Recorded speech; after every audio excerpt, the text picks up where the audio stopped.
ಗೌರಿಬಿದನೂರು. ನೀರಿನ ಸಮಸ್ಯೆ ಹಾಗೂ ಧೂಳಿನ ಸಮಸ್ಯೆ ಖಂಡಿಸಿ ಶುಕ್ರವಾರ ಹಿರೇಬಿದನೂರಿನಲ್ಲಿ ಹೆದ್ದಾರಿ ಬಂದ್ ಮಾಡಿ ಪ್ರತಿಭಟನೆ ಮಾಡಲಾಗಿತ್ತು. ಅದರ ಹಿನ್ನೆಲೆಯಲ್ಲಿ ಇಂದು ರಾಷ್ಟ್ರೀಯ ಹೆದ್ದಾರಿ 69ರ ಅಭಿಯಂತರರು ಹಾಗೂ ಗುತ್ತಿಗೆದಾರರಾದ ವಿಶ್ವನಾಥ ರೆಡ್ಡಿ, ನಗರಸಭಾ ಅಧ್ಯಕ್ಷರಾದ ಲಕ್ಷ್ಮೀನಾರಾಯಣಪ್ಪ, ನಗರಸಭಾ ಮಾಜಿ ಸದಸ್ಯರಾದ ಕೆಎಸ್ ಅನಂತರಾಜರವರು ಸ್ಥಳ ಪರಿಶೀಲನೆ ನಡೆಸಿ ಈ ಭಾಗದ ಸಮಸ್ಯೆಗಳನ್ನು 1 ವಾರದೊಳಗೆ ಬಗೆಹರಿಸುವ ಭರವಸೆ ನೀಡಿದರು.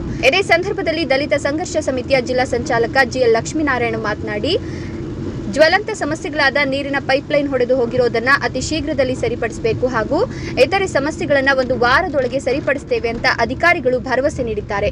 ಇಲ್ಲದಿದ್ದರೆ ಮುಂದಿನ ದಿನಗಳಲ್ಲಿ ಉಗ್ರವಾದ ಹೋರಾಟ ಮಾಡಲಾಗುವುದು ಅಂದರು. ಹಿರೇಬಿದನೂರಿನ ಗ್ರಾಮಸ್ಥರು ಎಲ್ಲರೂ ಸೇರ್ಕೊಂಡು ಪ್ರತಿಭಟನೆ ಮಾಡ್ತಾ ಇದ್ರು.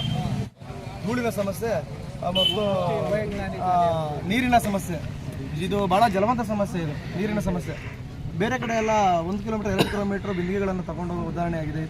ಆದ್ದರಿಂದ ಈಗ ನಾವು ನಿನ್ನೆ ನಡೆದಂಥ ಒಂದು ಪ್ರತಿಭಟನೆಯಲ್ಲಿ ನಮ್ಮ ನಗರಸಭಾ ಅಧ್ಯಕ್ಷರು ಮತ್ತು ನಮ್ಮ ನಗರಸಭಾ ಸದಸ್ಯರಾಗಿರ್ತಕ್ಕಂಥ ಅನಂತಣ್ಣವರು ಮತ್ತು ನಮ್ಮ ಲಕ್ಷ್ಮಣಣ್ಣವರು ಎಲ್ಲರೂ ಕೂಡ ಬಂದು, ಇಂಜಿನಿಯರ್ಗಳೆಲ್ಲ ಬಂದು ಈ ಒಂದು ಸಮಸ್ಯೆಗಳನ್ನು ವಾರದೊಳಗಡೆ ಶೀಘ್ರದಲ್ಲಿ ಪರಿಹಾರ ಮಾಡಿಕೊಡ್ತೀವಿ ಅಂತ ನಮಗೆ ಭರವಸೆ ಕೊಟ್ಟಿದ್ದಾರೆ. ಆದ್ದರಿಂದ ಈ ಒಂದು ಪ್ರತಿಭಟನೆಯನ್ನು ಕೈಬಿಟ್ಟು ಮುಂದಿನ ಈ ಕೆಲಸಗಳೇನಾದರೂ ಆಗಲಿಲ್ಲ ಅಂದರೆ ಮುಂದಿನ ನಮ್ಮ ಒಂದು ಹೋರಾಟವನ್ನು ಮುಂದುವರಿಸ್ತೀವಿ ಅಂತ ಹೇಳ್ತಾ ಇದ್ದೀವಿ. ಹಿರೇಬಿದನೂರು ಗ್ರಾಮಸ್ಥರು ಎಲ್ಲ ಸೇರ್ಕೊಂಡು ಹೇಳ್ತಾರೆ.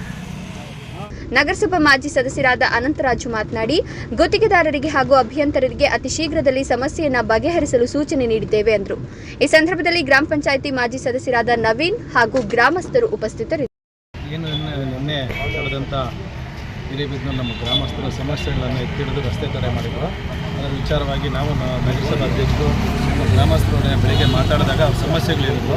ಅದೇ ರೀತಿ ನಮ್ಮ ಕಾಂಟ್ರಾಕ್ಟರ್ಸ್ ಅದು ಕನ್ಸರ್ನ್ ಇಂಜಿನಿಯರ್ಸ್ನೆಲ್ಲ ಕರೆಸಿ ಇಲ್ಲಿ ವಾಸ್ತವವಾಗಿರ್ತಕ್ಕಂಥದ್ದು 2 ಸಮಸ್ಯೆ ಹೇಳ್ತಿದ್ದಾರೆ. ನಮ್ಮಲ್ಲಿ ವಾಟರ್ ಪೈಪ್ಲೈನ್ ಎಲ್ಲೋದ್ರೆ ಅಲ್ಲಿ ಅರ್ಜೆಂಟಾಗಿ ತಕ್ಷಣಕ್ಕೆ ರಿಪೇರಿ ಮಾಡಲ್ಲ ಅಂತ ಅದನ್ನು ಹೇಳಿದ್ದೀವಿ. ನಮ್ಮ ವಾಟರ್ ಮ್ಯಾನ್ಗಳು ಇರ್ತಾರೆ, ನಿಮ್ಮ ಪ್ಲಂಬರ್ಸ್ ಕರೆಸಿ ಆದರೆ ಏನು ಯಾವಾಗ ನೀವು ಪೈಪ್ಲೈನ್ ಕಟ್ಟಾಗೋದು ತಕ್ಷಣ ಹಾಕಿಸಿ, ಇಲ್ಲಾಂದರೆ ಸಮಸ್ಯೆ ಯಾರಿಗಾದ್ರೂ ನೀರಿಲ್ಲ ಅಂದರೆ ಹೇಳಿ ಹೇಳ್ತಾರೆ.